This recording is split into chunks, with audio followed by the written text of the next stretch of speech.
Hey YouTube friends, my name is Prince and I am an urban acolyte.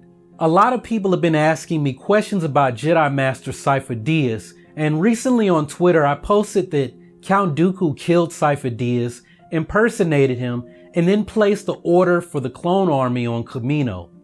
Now I know that all of these recent questions about Sifo-Dyas are because there's some popular speculation that Sifo-Dyas is Snoke, and that's actually not a new speculation.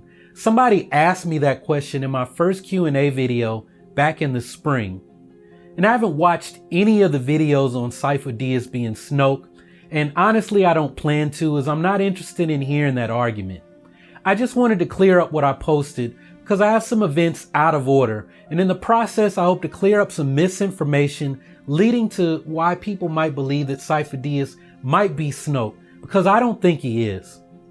But anyway, according to the information in Ultimate Star Wars, Sifo-Dyas foresaw a coming galactic war. He advocated for the creation of an army for the Republic, and he was removed from his position on the Jedi Council for his extreme ideas. Sifo-Dyas carried out his plan and secretly commissioned the creation of the clone army from the Kaminoans while pretending that he was acting under the authority of the Galactic Senate and the Jedi Council. In the Lost One episode of the Clone Wars, the Jedi investigate the disappearance of Sifo-Dyas when Jedi Master Plo Koon found a crashed ship and a lightsaber belonging to Sifo-Dyas on Obadiah's moon. The Jedi learned that the previous Chancellor of the Republic, Chancellor Valorum, sent Master Sifo-Dyas and an aide named Silman to Obadiah to negotiate with the Pike Syndicate.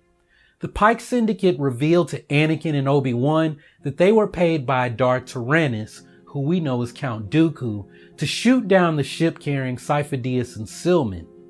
After the Pikes confirmed that Sifo-Dyas died in the crash, they held Silman to use as leverage over Count Dooku. And when Obi-Wan and Anakin spoke with Silman, he mentioned that the person responsible for the death of Sifo-Dyas and his capture by the Pikes was someone powerful who wanted to be Sifo-Dyas. Before he was able to say anything else, Count Dooku killed him. Anakin and Obi-Wan engaged Count Dooku in a lightsaber duel, and before the duel concluded, Count Dooku told the Jedi that Sifo-Dyas understood what was happening because he saw the future, and this is why he helped Count Dooku. At the conclusion of that episode, Yoda says that they now know that Dooku guided the creation of the clones from the very beginning. The Jedi realized that the Sith were behind not only the creation of the clone army, but all of the events that led to the Clone Wars. Now this presents an interesting question because I was under the impression that the clone army was not commissioned until after the death of Sifo-Dyas. I thought that Count Dooku had Sifo-Dyas killed, managed to take on his appearance, and acted in his place, meaning he impersonated him.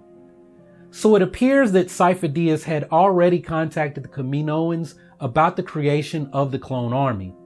And we're told that he foresaw the coming of the Galactic War, but later Yoda says that the Sith were behind the creation of the clone army the entire time. So this is what I think. See, I believe that Palpatine somehow persuaded Sifo-Dyas. And I wouldn't be far off in making that assumption because there's a scene in the Darth Plagueis novel where Darth Plagueis attended a meeting on Serrano where Dooku was to act as a sort of arbitrator, and this is when Dooku was still a Jedi. So Qui-Gon Jinn, Sifo-Dyas, and Jocasta Nu also attended that meeting with Dooku. If you've not read the Plagueis novel, Darth Plagueis came up with the idea of creating a clone army to battle the Jedi. And as a result of his conversation with Master Sifo-Dyas, Plagueis decided it would be better to trick the Jedi into creating the clone army, thus painting them as the usurpers looking to launch a coup instead of as the defenders of the galaxy. Now Darth Plagueis later meets with Sifo-Dyas where he springs the trap and fully convinces Sifo-Dyas that he along with Dooku are not wrong to have their doubts regarding the Jedi Council, and he recommends that Sifo-Dyas go to Kamino to look into the creation of a clone army. Now that novel isn't canon, so that scene isn't canon. And one of the first things that's been redacted is that, well, according to the Tarkin novel, Darth Plagueis had no intentions of becoming emperor or even becoming involved in galactic politics. So we're left to believe that Palpatine was completely alone in his scheme to become the ruler of the known galaxy. So that's why I said I think that Palpatine was the one responsible for planting this idea in the Sifo-Dyas. Now, according to Ultimate Star Wars, after the Battle of Naboo, when Palpatine had won the vote to secure his position as Supreme Chancellor, he made sure that Sifo-Dyas placed an order for the clone army. Ding ding. Dooku was then ordered by Palpatine to recruit Jango Fett as the template for the clones. Now, since the Kaminoans have only dealt with Sifo-Dyas, well, we have to assume that at some point, Dooku must have acted as Sifo-Dyas because, well, Stillman's statement about someone powerful wanting to be Sifo-Dyas was behind the crash that killed Sifo-Dyas, along with the fact that we know Dooku recruited Jango Fett to serve as the genetic template for the clones. Now, I don't know if this video will clear things up for those of you who say the death of Sifo-Dyas was a mystery.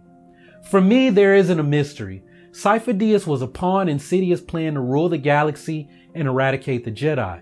Perhaps Sifo-Dyas was the one to erase Kamino from the Jedi Archives, and once he played his part in ordering the clone army, the Sith made sure that the Pike Syndicate would be the ones responsible for his death, so it wouldn't be traced back to them.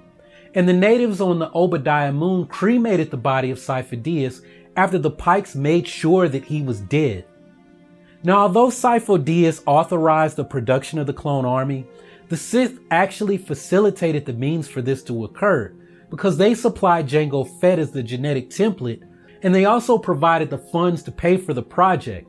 Remember, Sifo-Dyas may have placed the order, thus he commissioned the clone army, but somebody had to foot the bill. Now, the question about when Yoda saw Sifo-Dyas on Morabin, this was an illusion orchestrated by Sidious. We have no indication that Sifo-Dyas ever fell to the dark side, and if anything, Sifo-Dyas was no different than Dooku, Barriss Offee, or the Grand Inquisitor, in that they all lost their faith in the Jedi Council. Now, 2 of those 3 eventually did fall to the dark side, and for now we don't know about Barriss Offee. And you have to remember that the Jedi literally sat in an ivory tower. They were completely disconnected from the people they vowed to serve. In many ways, their arrogance and their allegiance to the Republic distracted them from their true mission, which was to follow the Force. Now hold that thought when you think about why Luke Skywalker didn't return to the Jedi Temple on Coruscant, or why he had no involvement with the New Republic following the events in Return of the Jedi. Well, I hope this clears things up regarding what happened to Jedi Master Sifo-Dyas. And anyway, I'm honestly tired of this topic, so let's talk about things that are a bit more relevant. Now, this weekend on Rebels, we're likely to see a number of Imperials defect to join the Rebellion. And we also have a movie coming out in December about the Rebel Alliance. Do you think we might get any Rogue One Easter eggs in this weekend's episode of Rebels? So leave your thoughts down in the comments section down below. And for my next video, I still have to film and edit my Supergirl video. And it's going to be the 5 changes I'd like to see going into season 2 of Supergirl. I also have reviews for the season premieres of Flash and Arrow that I have to edit. So I hope to have those posted really soon. So make sure to subscribe so that you can be notified when those videos do post. And while you wait on those videos, make sure to check out my review of the last episode of Star Wars Rebels. And be sure to check out the preview of the next episode, The Antilles Extraction. Well, that's all I've got for now. Thanks for watching. Y'all keep on breathing, and may the Force be with you. Always.